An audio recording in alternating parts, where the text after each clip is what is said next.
absolutely. In fact, let's take that forward with the management of eClerx. eClerx, of course, we have to talk about the company's first quarter numbers. And, one of the few companies that have reported at least growth in Q1. We have Mr. Srinivasan Nadadhur, Chief Financial Officer at eClerx, joining in.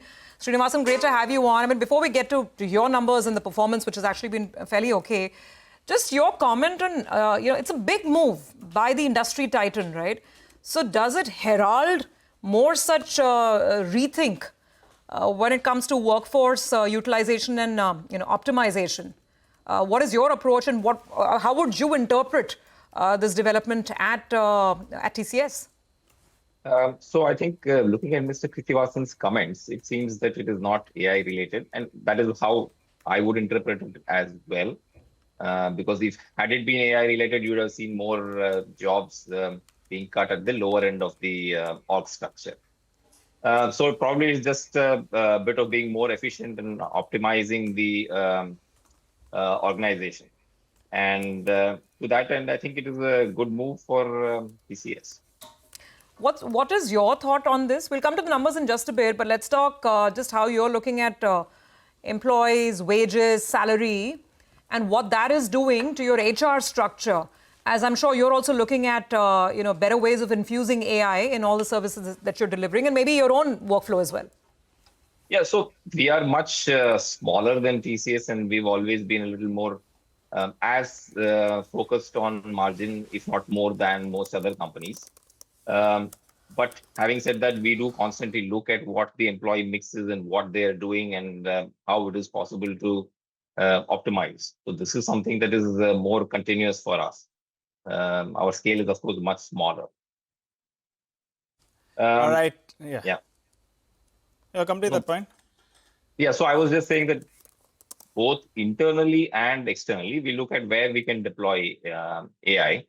And externally, we are trying to infuse it in our productized services. That's for making sure that clients get a productivity benefit. And internally, we are trying to implement it, and it becomes more of a testing ground to see what is possible through AI.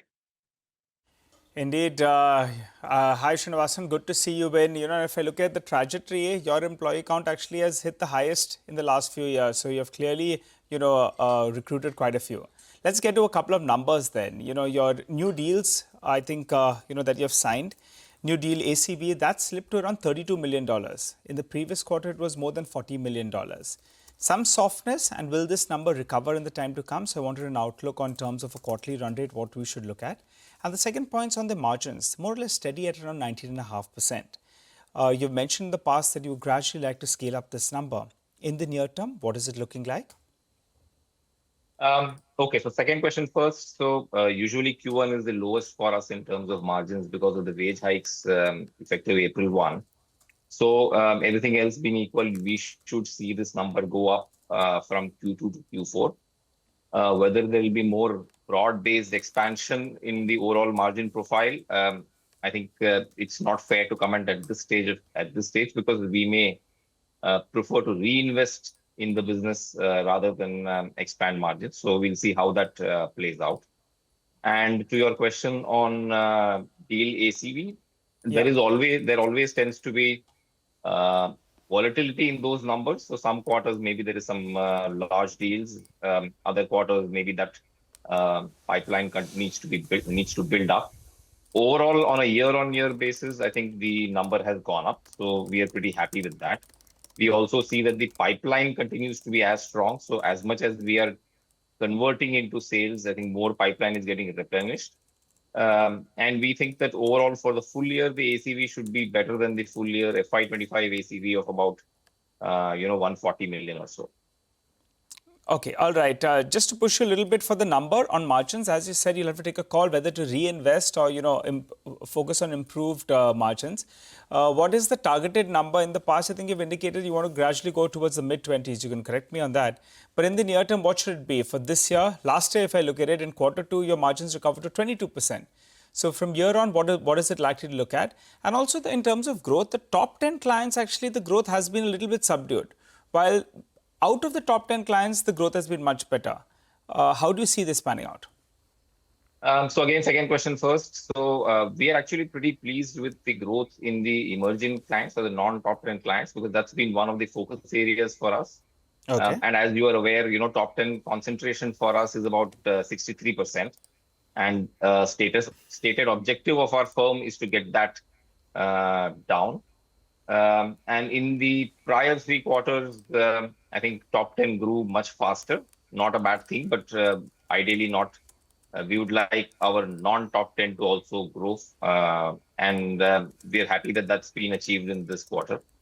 On your first question, we look at EBITDA and not EBIT. And on EBITDA terms, we want to be in a range of 24 to 28, and this EBITDA includes other income.